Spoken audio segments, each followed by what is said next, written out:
gracias al auspicio de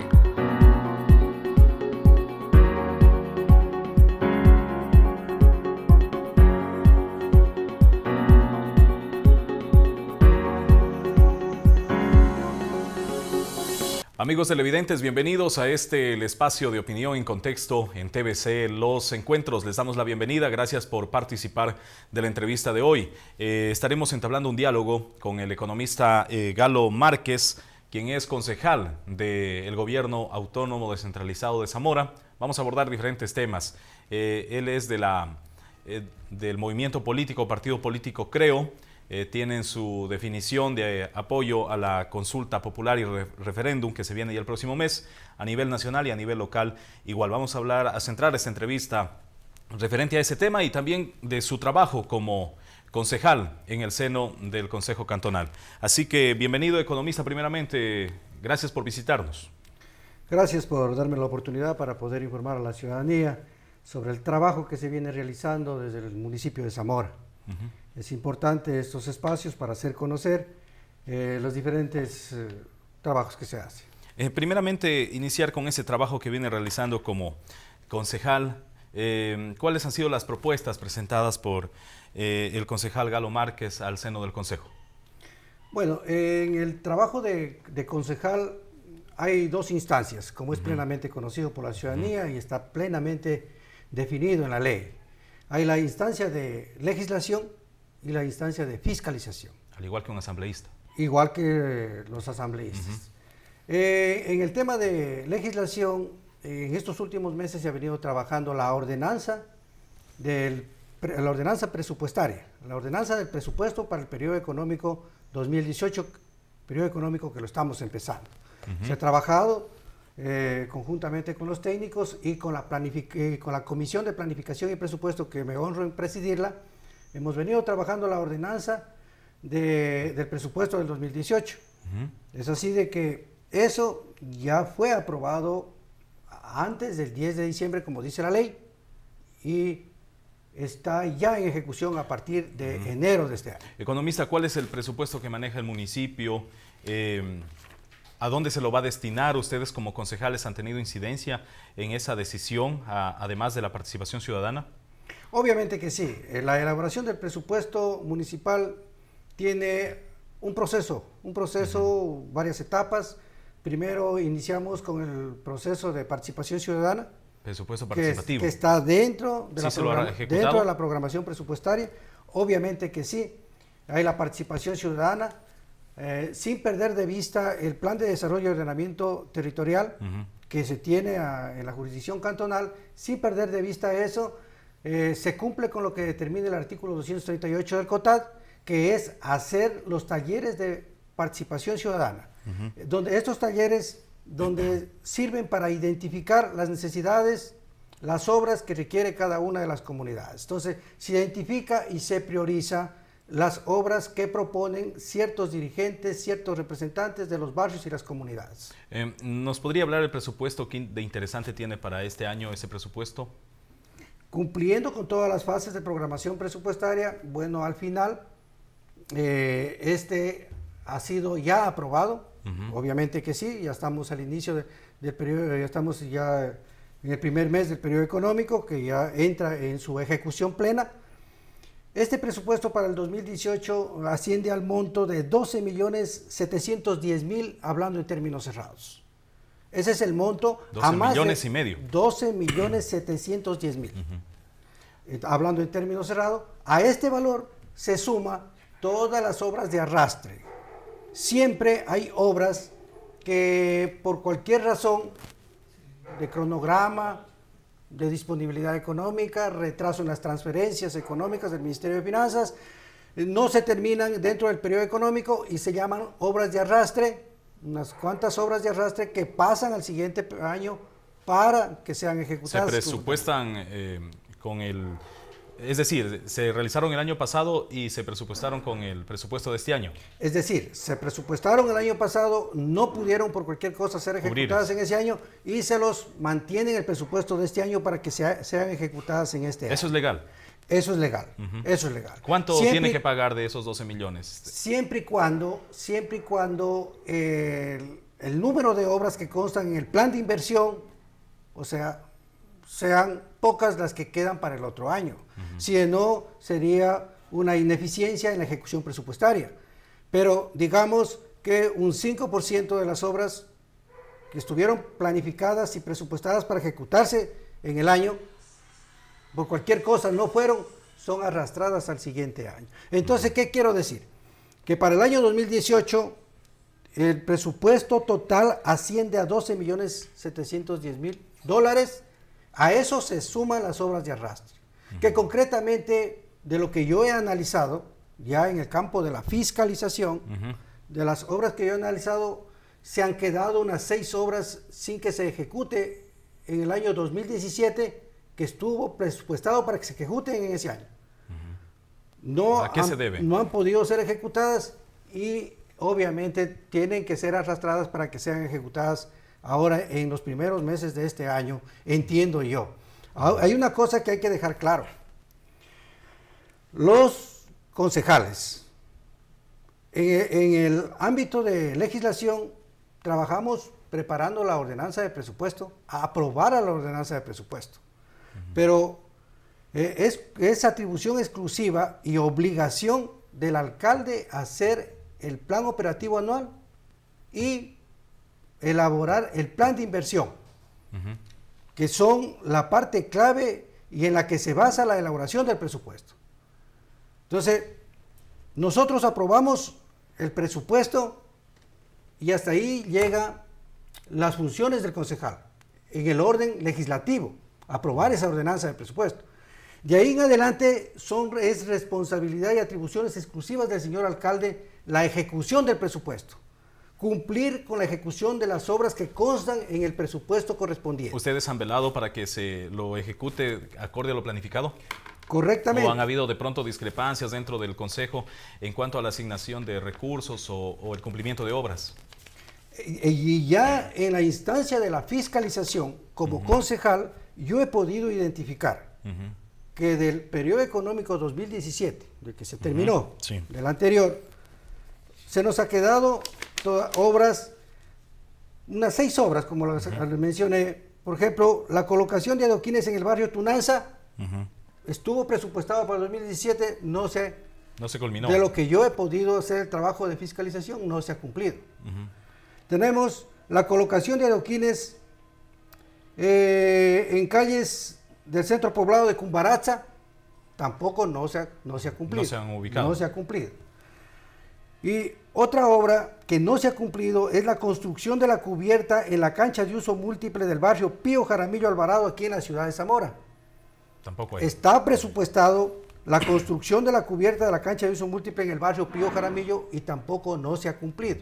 Eso en el campo de la fiscalización de lo que estuvo programado, planificado, presupuestado en el 2017 y no se ha cumplido. ¿Ya? ¿Alguna otra obra? 3 ha mencionado.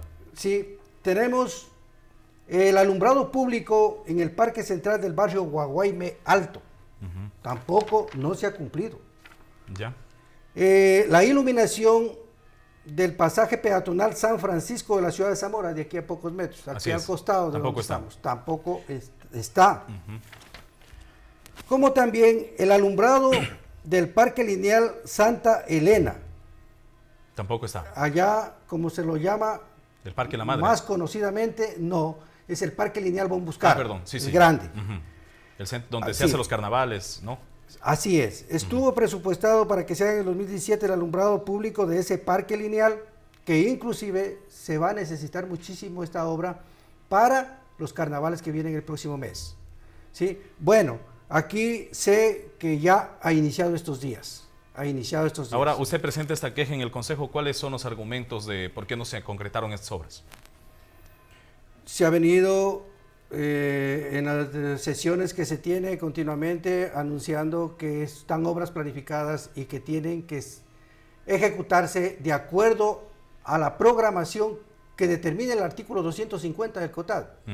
El artículo 250 del COTAD dice, una vez aprobado el presupuesto y una vez sancionado el presupuesto por el señor alcalde, se elaborará una programación de ejecución de las obras por trimestres. Esto con el fin de que no se queden, que sean ejecutadas dentro del periodo económico para el cual fueron planificadas. Así es. Pero bueno, pueden haber algunas causas que se justifique plenamente por las cuales, pero siempre y cuando el porcentaje de las obras que estuvieron planificadas sea bajo, que no se ejecutaron. Pero el presupuesto existe para esas obras. Obviamente, están presupuestadas. Estamos hablando de obras presupuestadas en el año 2017. ¿Por qué no se cumplieron? ¿Qué es lo que manifiesta el alcalde? Yo, como bien menciono, o sea, el trabajo de concejal hasta aprobar el plan de inversión, aprobar el presupuesto, la ejecución de la obra, la modalidad de ejecución, eso ya es atribución exclusiva del señor alcalde. Hay otra obra importante que también está presupuestada en el año 2017, es el alcantarillado del barrio Tunanza, que va desde la iglesia de Tunanza hasta la altura más o menos del velódromo. Ya, este alcantarillado, una obra muy buena, muy significativa, muy importante para ese amplio barrio, también estuvo para el 2017, pero no ha iniciado en el 2017. Esperemos de que en estos primeros meses de este año ya empiece, pero estuvo presupuestado para el 2017. ¿Sí? Aparte de esto, dentro de su trabajo con fiscalización, ¿ha presentado algunas otras observaciones a la administración cantonal? Bueno, sí, definitivamente sí tengo otra observación y muy importante. Pero yo quisiera concluir. Hay una obra importante también que es la construcción de encauzamiento de 2 quebradas en la cabecera parroquial de Guadalupe. Estas 2 obras últimas que acabo de mencionar fueron programadas, planificadas con financiamiento del Banco Ecuatoriano de Desarrollo, del BED, ¿sí? que están con presupuesto del año 2017 y que entiendo yo deben iniciar en enero o en febrero a más tardar, porque si se quedaron del año pasado, deben empezar en estos primeros meses de este año siguiente. Hay algo importante de lo que usted me acaba de mencionar, estimado Paul. Por un lado, las obras, la infraestructura básica que impulsa el crecimiento económico y el desarrollo del cantón, que son las obras de las cuales estamos hablando. Nunca hemos perdido de vista de proponer obras, y usted no hay tiempo para analizar las que están en ejecución. Claro. Hay muchas obras importantes. Para proponer las obras, para aprobar el financiamiento respectivo, hemos estado en ese trabajo. Y hay obras importantes que se han ejecutado y están en la plena etapa de ejecución. No hay que desconocer. Entonces, todo lo que es obra de infraestructura que impulsa el desarrollo del cantón, ese es un componente. Pero el otro componente que para mí es importantísimo y que yo no pierdo de vista es el servicio que presta el municipio a la ciudadanía en las oficinas. ¿Cómo está ese servicio? ¿Cómo lo identifica? Miren, la ciudadanía, que es muchísima, que realiza gestiones, aprobación de planos, autorizaciones de compraventa, autorizaciones para hacer hipotecas de créditos en los bancos, para comprar su casita, etcétera, etcétera. Uso de suelo. Uso de suelo. En fin, hay un sinnúmero de trámites que realiza la ciudadanía en el municipio.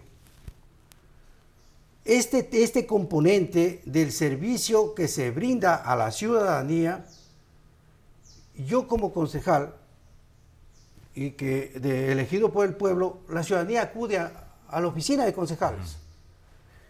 Y ha habido muchísimo reclamo en este sentido. Ya. Muchísimo reclamo. ¿En qué aspectos se enfocan esos reclamos? Que trámites de subdivisiones, de aprobación de planos, de aprobaciones de proyectos de urbanización, etcétera, etcétera, cantidad de trámites que se presentan. Y usted ha pedido las explicaciones debidas, ¿no? Entonces, vienen las quejas hacia la oficina de concejales y basado en esas que inclusive me han entregado copias de trámites que ya están 8 meses, 6 meses, 3 meses. Con esa documentación y con esos argumentos yo he reclamado constantemente en las sesiones de consejo que por favor se analice este problema, porque la ciudadanía ya tiene miedo de ir a hacer gestiones y trámites en el municipio. Es una ineficiencia, ¿no? Es una ineficiencia, definitivamente que sí. Y para mí es tan importante este componente como es importante la construcción de las obras. Claro. ¿Y cuál es el argumento? ¿Por qué se tardan tanto los trámites? Bueno, yo he expuesto con documentos, no poniendo los nombres de las personas que reclaman, pero no han habido explicaciones. Yo no veo resultados. Y yo bogo por la ciudadanía. Como autoridad puede exigir. Yo bogo por la ciudadanía, porque estamos para cumplir un eficiente servicio a la colectividad, que se dé un eficiente servicio a la colectividad. Estamos para hacer cumplir que se cumpla con lo que determinan las ordenanzas. Muy bien, concejal, en algún momento se escuchó y se vio en redes sociales que existía un malestar por el adoquinado, que es la obra que mayormente se ha visto en la administración actual. Se hablaba de un precio demasiado elevado que le tocaba pagar a la ciudadanía de estas obras. Sin embargo, hemos podido ver en algunas ciudadelas carteles que agradecen al alcalde por esta obra y en otras donde hay personas que se han quejado por el costo de estas obras. ¿Han llegado a usted también estas quejas? También hemos escuchado y han llegado a la oficina de concejales este tipo de quejas. Ahí hay que analizar dos cosas importantes. El COTAD, el código que rige el funcionamiento de los gobiernos seccionales, diciéndolo rápido, determina la obligación del Ejecutivo Municipal de cobrar el impuesto por contribución especial de mejoras. Así es. Lo determina y la ley lo dice. Si no lo cumple, bueno, en algún momento el organismo de control va a reclamar y va a sancionar a la autoridad que no se cumplió con lo que determina la ley. Es decir, cobrar el impuesto por contribución especial de mejoras. ¿Ese impuesto de mejoras está dentro de los parámetros? Ahora, nosotros hemos estado pendientes con lo que se cumpla la ley, que esa es una cosa. La otra cosa es que los valores calculados, los valores definidos y notificados a los propietarios para que ellos paguen, estén bien calculados y bien definidos. Esa es otra cosa. Y en ese componente, en ese aspecto, es lo que ha surgido reclamos. En ese aspecto es lo que ha surgido reclamos. Y también porque no se les ha socializado en un inicio que eso les va a costar, es lo que denuncia la ciudadanía. La ley determina que antes de ejecutar el proyecto, antes de la etapa de construcción del proyecto, se socialice con los beneficiarios, se indique qué es lo que se va a hacer, de qué modalidad se lo va a ejecutar, cuánto va a costar y cuánto va a costar el proyecto y cuánto van a tener que pagar cada uno de ellos. ¿Sí se hizo ese procedimiento? Existe el reclamo de que en algunos casos no se ha socializado. Ustedes como concejales, como concejales debieron haber estado invitados a esas socializaciones. Hemos venido pidiendo que se cumpla con lo que se determina, más aún cuando ya existe una comunidad, una sociedad que reclama en ese aspecto. Siempre hemos estado pendientes de este asunto. Pero bueno, ahora el asunto es de que la ley determina que el 40% del costo de ese servicio básico, de esa obra básica, digamos, el adoquinado, el 40%, el costo de ese costo de la obra, el 40% se divide en partes iguales para todos los beneficiarios, para todos los propietarios, lotes, casas, etcétera. El 40%. Y el 60% del costo se divida en base al avalúo de cada una de las casas. Si una de las casas es más grande, cuesta más, en base porcentualmente, en base a ese costo, será prorrateado el valor a cobrar. El 100% de esa mejora lo paga la ciudadanía. El 100% del costo de la obra paga la ciudadanía. ¿Cuál es el aporte del municipio o del gobierno cantonal? Bueno, lo que es gastos administrativos, dice la ley, eso no es parte del costo de la obra. Lo dice claramente la ley. De manera que todo está definido en la ley. Nada es que buenito, que malito. Solamente se tiene que cumplir, hacer cumplir, porque para eso estamos. Y la ciudadanía conoce en eso. Pero ahora en esto de las mingas, que bueno, si esa es la metodología que ha escogido el señor alcalde.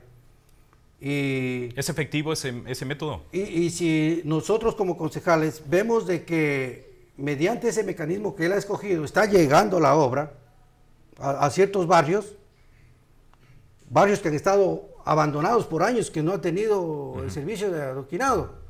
Y si mediante ese mecanismo está llegando, bueno, pues no vamos a decirle que no haga, porque él es el ejecutivo, él es el jefe en la parte administrativa. ¿También lo han invitado a esas mingas? Claro, yo he estado en las mingas, he estado en esas mingas trabajando, pasando los adoquines, y nosotros apoyamos las mingas, porque ha sido un mecanismo que llega el adoquinado a los barrios. Ahora, pero ¿qué dice la ley? Dice, cuando se firma un convenio con la comunidad, dice, el aporte de la comunidad reducirá el costo que se vaya a cobrar por el impuesto de contribución especial de mejoras. ¿Sí se ha reducido dentro de su trabajo de fiscalización? Tiene que aplicarse. Todavía no, yo he pedido de que se me informe si ya se han emitido los títulos de crédito por este concepto de impuesto de contribución especial de mejoras. Pero no, a mí no se me ha hecho conocer que ya se han emitido títulos de crédito por este concepto. Todavía no se han emitido títulos de crédito por este concepto. Y eso también es una falencia, porque en cualquier momento se les va a cobrar. En cualquier momento, no es un favor que se les haga no cobrarles. Más bien, se debe hacer en el momento oportuno, porque después se les puede acumular a lo mejor. Exacto. Ahora, si es que es con mingas organizadas a través de un convenio donde defina cuál es el aporte de la comunidad, ese valor cuantificado del aporte de la comunidad, si es el trabajo, hay que cuantificarlo, cuánto significa ese trabajo, ese monto del trabajo, hay que reducirlo. Hay que reducirlo y le abarata el costo del impuesto de contribución especial de mejoras. Pero eso no está claro todavía. Eso no está claro todavía. Porque mediante convenio se debe definir cuál va a ser el aporte, qué cantidad va a aportar. Por ejemplo, lo que yo sí felicito y lo veo muy claro es el programa de aceras y bordillos, que se firma convenio con el barrio. Firma el convenio y el presidente del barrio, el representante, se compromete, después de ponerse de acuerdo con todos los beneficiarios y los propietarios de las casas y los lotes, se compromete que a cada propietario dé el cemento. ¿Sí? Y el municipio la mano de obra. Y el municipio, a través de la empresa municipal de construcción, de vivienda y construcción, lo construye. Eso está claro y ahí no hay nada que hacer. Muy bien, señor concejal, son temas bastante amplios que seguro los podremos seguir analizando en siguientes entrevistas. En la parte final de la entrevista vamos a hablar también de lo que habíamos mencionado al inicio, el apoyo a la consulta popular. Usted se debe al movimiento Creo. ¿Cómo está esa campaña a favor de la consulta y referéndum? Sabemos que a nivel nacional el partido Creo está embanderado de esta propuesta. Así es, pero yo ahí quisiera hacer una aclaración. La consulta popular que se va a realizar el próximo 4 de febrero no le pertenece a ningún partido político. Es una consulta propuesta por el presidente de la República, un presidente de la República que se ha compadecido del pueblo ecuatoriano para que no continúe este sistema de corrupción que se ha institucionalizado durante 10 años, durante el gobierno de Correa, aquí en el Ecuador. Un presidente que se ha compadecido para que el Ecuador no viva más tarde las consecuencias que está viviendo ahora Venezuela, por ejemplo. ¿Y a qué se debe? ¿Cuáles son las causas de esa crisis que usted avisora, por ejemplo, en Venezuela? Mire, hay muchas. Todos los ecuatorianos que hemos vivido estos últimos 10 años y hemos analizado paso a paso todo lo que sucedió en estos 10 años, tenemos de sobra argumentos para votar sí en las 7 preguntas. Especialmente alguna pregunta les debe llamar la atención. Mire, es por eso de que yo, aprovechando esta oportunidad, quiero decirle a la ciudadanía de Zamora de que yo, Galo Márquez, concejal de Zamora, voy a votar sí en las 7 preguntas. ¿Por qué? Y recomiendo a la ciudadanía, a amigos, ciudadanía en general, que vote sí. ¿Por qué? Porque es lo mínimo que se pudo haber propuesto, haber planteado para empezar a desmontar la corrupción que está causando muchísimo daño. Eso en la pregunta 1 se está proponiendo, ¿no? En la pregunta 1. Endurecer las penas para casos comprobados de corrupción. En la pregunta 1 concretamente, votar sí. ¿Por qué voto sí? Porque no es posible que un funcionario público, de elección popular o no, después de haber robado los recursos del Estado, los recursos del pueblo, esos recursos que podían servir para hacer un sistema de agua a una comunidad, para hacer un centro de salud o para comprar medicamentos a la colectividad, que se robó ese dinero después de haber robado, sea candidato siga siendo candidato o siga en el sector público como funcionario. Entonces, ganando esta pregunta, miren, nos va a permitir reformar el artículo 263 de la Constitución, donde va a decir claramente que quienes han sido ya sentenciados por todos esos motivos de corrupción, peculado, cohecho, etcétera, etcétera, etcétera, tráfico de influencias, todo. Asociación ilícita, concusión, todos esos. Por todos esos conceptos que aquí están y me demoraría en leer. Así es. Entonces, no podrán ser candidatos ni funcionarios públicos en lo posterior. Y es más, todos los recursos que se identifique que ellos obtuvieron con esos recursos tendrán que ser devueltos al Estado. Ya. En la pregunta 2 de reelección indefinida o postulación indefinida. Mire, es una pregunta súper importante. ¿No está de acuerdo usted con las reelecciones? Vea, yo estoy de acuerdo en que se quede el texto que inicialmente lo pusieron en Montecristi.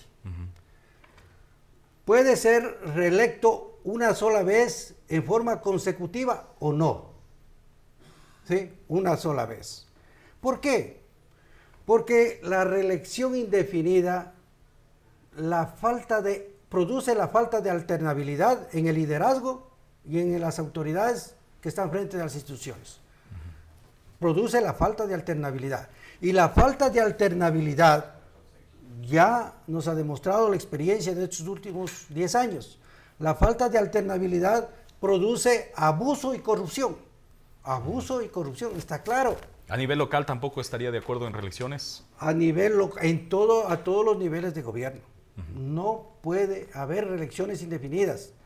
¿Por qué? Si le proponen al concejal Galo Márquez una reelección, por ejemplo.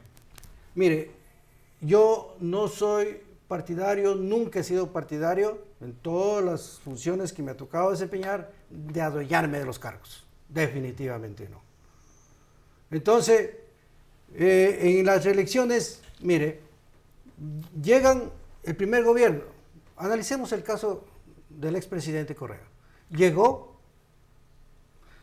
se obtuvo todo el respaldo de la ciudadanía porque él criticaba y analizaba todo lo malo de lo anterior. Se ganó el respaldo de la ciudadanía. Pero todo lo que dijo cambiar no cambió. ¿Y eso qué significa? Estafó porque no cumplió con lo que ofreció. Entonces, se aprovechó todo el respaldo popular y después, ¿qué empezó a hacer? A reformar todo el marco jurídico, reformó la Constitución, cambió el marco jurídico, las leyes, códigos, etcétera, etcétera, y todas dirigidas a perpetuarse en el poder y a obtener un poder totalitario. Y de esa forma, todo lo que mandaba en el país es el presidente, los órganos de control y el único partido político del presidente. Todo se centró en el presidente de la República. Y eso es malo. ¿Por qué? Porque el Consejo de Participación Ciudadana nombra las autoridades de los organismos de control, pero ¿quién los nombra al Consejo de Participación Ciudadana? Lo nombra el presidente de la República. En esta ocasión también sucedería así, de ganar el sí. Prueba de ello, en el actual Consejo de Participación Ciudadana, 5 de los miembros del Consejo de Participación Ciudadana trabajaron para el gobierno anterior. Tienen que ver con familiares de los ministros. Y fueron funcionarios. Funcionarios también. Entonces reciben órdenes del presidente y ellos nombran las autoridades de control que el presidente quiere, y de esa forma se sistematizó o se institucionalizó la corrupción en el país. ¿Ustedes piensan que ahora va a ser diferente, aunque igual serán ternas enviadas por el Ejecutivo? Mire, el de transición, de ganar el sí. De ganar el sí es lo mínimo que se podía hacer.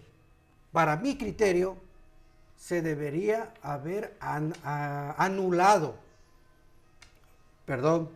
se debería haber suprimido el Consejo de Participación Ciudadana. O sea, desapareció el Consejo de Participación Ciudadana. ¿Por qué? ¿Y quién, Porque los representantes de la ciudadanía son los asambleístas. Son los asambleístas. Ellos deberían elegir a las autoridades de control, entonces. Ellos deberían. Que había mecanismos corruptos antes, estoy hablando de los 10 años anteriores, antes había mecanismos corruptos, pero bueno, búsquese el mecanismo para corregir esos. Pero ellos son los únicos representantes del pueblo que son los asambleístas. Algo para culminar, economista, usted está en contra de las reelecciones. ¿Por qué apoyaron la candidatura del actual alcalde si es su tercer periodo que está al frente del gobierno municipal? ¿O son situaciones totalmente diferentes? Es buena la pregunta, es buena. Yo personalmente impulso la presentación de nuevos cuadros a la ciudadanía. No se puede estar presentando las mismas personas. Mire, y aquí le traigo un ejemplo. Yo le veo muy difícil conseguir argumentos que justifiquen por qué votar no. No hay, todo hay que votar sí. Yo no le veo. Y sin embargo, el economista Ricardo Patiño, que defiende o impulsa votar no, dice que votar sí sería quitarle a la ciudadanía el derecho que tiene de elegir y ser elegido. No, yo discrepo con ese criterio. Lo que pasa es de que si gana el no, le estamos sometiendo a la ciudadanía a que voten por los mismos y los mismos y los mismos, sin darle la oportunidad de que ellos vean caras nuevas, profesionales nuevos, con nueva experiencia. Entonces, no es un justificativo valedero. Hay que votar sí para que la ciudadanía tenga nuevos cuadros, constantemente sean renovados, nuevas personas con nuevo ánimo, nuevo criterio, nueva preparación para que dé un cambio a esas instituciones. Con eso ya no estaría de acuerdo en una reelección del actual alcalde, por ejemplo. No estaría de acuerdo. Venga de donde venga. Venga de donde venga. Muy bien, economista, muy interesante sus criterios. Le estaremos invitando oportunamente y también a través de usted el resto de concejales que nos puedan acompañar en este espacio para conocer las iniciativas que han presentado al Consejo y cuántas de ellas se han logrado concretar. Gracias por habernos acompañado. Gracias, muy amable. El economista Galo Márquez estuvo con nosotros, concejal de la Municipalidad de Zamora, abordando los temas que esperamos sean de su interés y también nos puedan comentar y dar sus sugerencias. Amigos, en un instante volvemos con otra interesante entrevista.